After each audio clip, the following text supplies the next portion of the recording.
Assalamualaikum warahmatullahi wabarakatuh. Saudaraku kaum muslimin dan muslimat, saudara sebangsa dan tanah air dimanapun Anda ada dan berada. Beberapa hari yang lalu, saya berkunjung ke kantornya saudara saya, yaitu Bapak Dr. Samsu Bahri, STMM Home. Beliau adalah direktur utama daripada perusahaan PDAM daerah Kota Bengkulu. Di meja beliau itu terdapat akuarium kecil ya, dalam bentuk tabung. Dalamnya ada ikan. Jadi ada dua akuarium kecil. Di situ saya lihat ada ikan yang sedang berenang, yang sedang bermain-main dengan keindahan yang ada dalam pernik-pernik yang terdapat dalam akuarium itu. Saya perhatikan, apakah ikan itu mengenal apa itu air? Tapi saya yakin dan percaya, dia tidak akan mengenal apa itu air. Kenapa? Karena waktu itu dia berada dalam air itu sendiri. Satu. Yang kedua, memang dia tidak punya akal fikir untuk memahami apa itu air. Padahal dia hidup dari air, dia tercipta dan terjadi daripada air, dan dalam badan tubuh jasadnya juga adalah air. Kapan dia akan mengerti apa itu air? Ya, jika dia setelah keluar daripada akuarium itu, baru dia bisa melihat apa itu air. Tapi sayang, seribu kali sayang, itulah momen daripada akhir kehidupannya. Di situ dia baru paham, oh itu yang namanya air.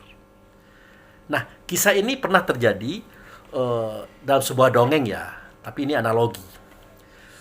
Anak ikan bertanya kepada ibunya. Dia bertanya, "Ibu, apa itu air? Mana dianya air? Aku ingin lihat air."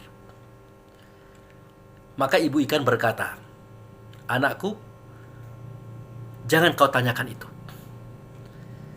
Jangan engkau mencari persoalan itu. Jika engkau sudah mulai bertanya tentang itu, artinya masa kehidupanmu sudah mulai dekat untuk berakhir." Nah, sang anak ikan penasaran.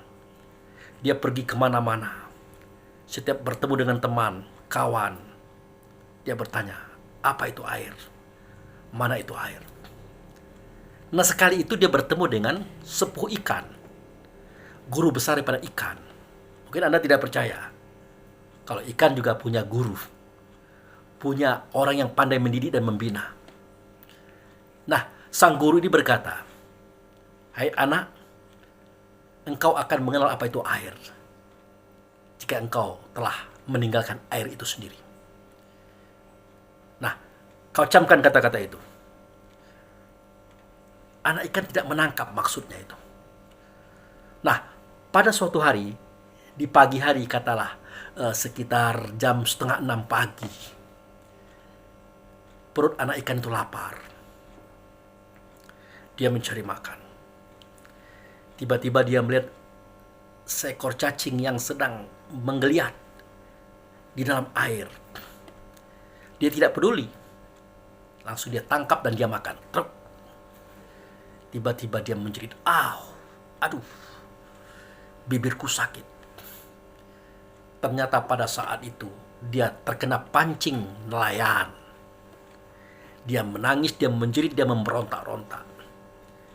Dalam situasi histeris itu, dia melihat sesuatu yang belum pernah dia lihat. Itulah yang disebut dengan air.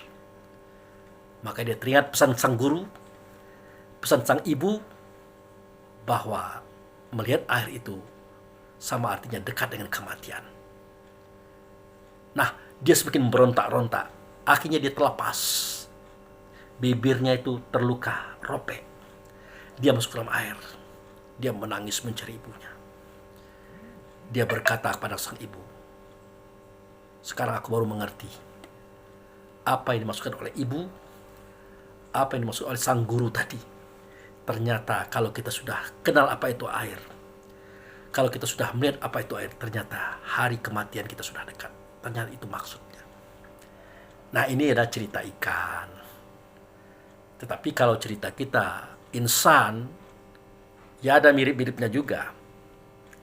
Bahwasanya seketika kita bercerita tentang Allah, itu bagus. Tetapi harus dimulai daripada pengenalan diri. Baru kita mengenal Tuhan.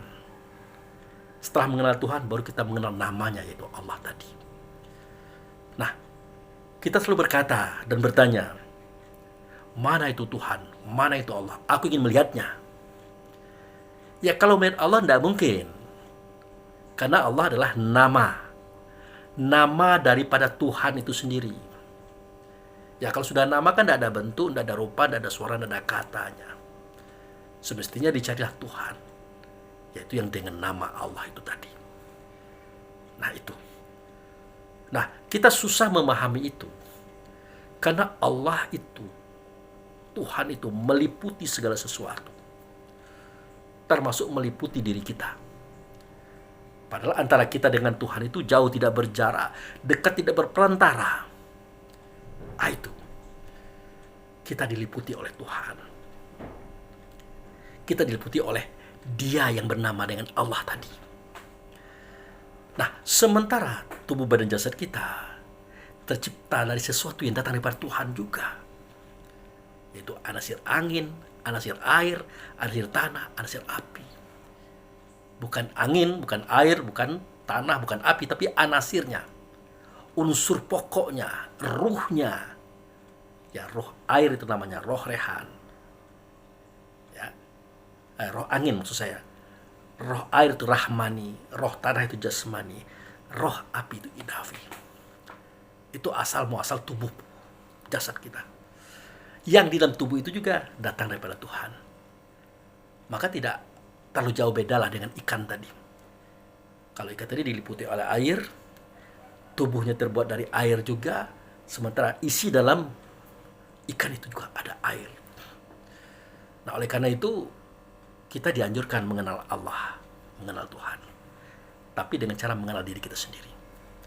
Supaya jelas bagi kita bahwa Allah itu meliputi diri kita. Bahwa diri kita berasal daripada Allah juga, termasuk tubuh badan jasad kita.